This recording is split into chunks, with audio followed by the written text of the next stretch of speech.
Now, one follow-up with that is another question that comes up with people that are subject to the J-1 2-year home residency requirement is, let's say they get the waiver, when do they file it? Because when you do what is the waiver form?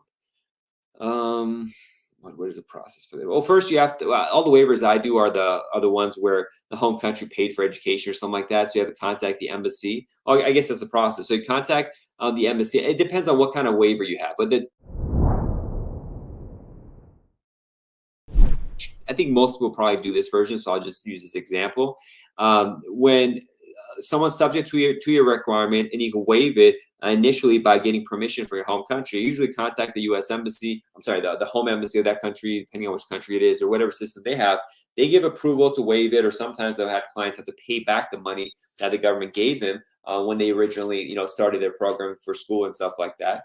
But once they give that, they approve it, but you still can't file the I-485 technically, because if you look in the adjustment of status I-485 instructions, it specifies when you can file it, and it's either when you have the full waiver or at least DOS has waived it. So there, the foreign embassy approves it, sends the case to Department of State.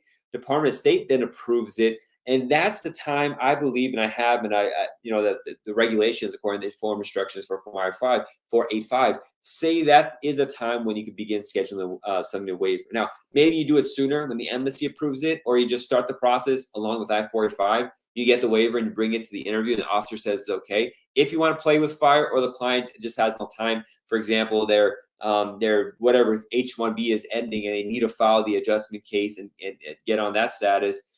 Yeah, if you got to do, you got to do it. But that's not, if they deny it, it's not surprising, because that's what essentially the regulations based on the instructions say, which is at least till DOS approval if you're doing that kind of case. So, I get one of these once a year, but when I do them, I would just do it that way.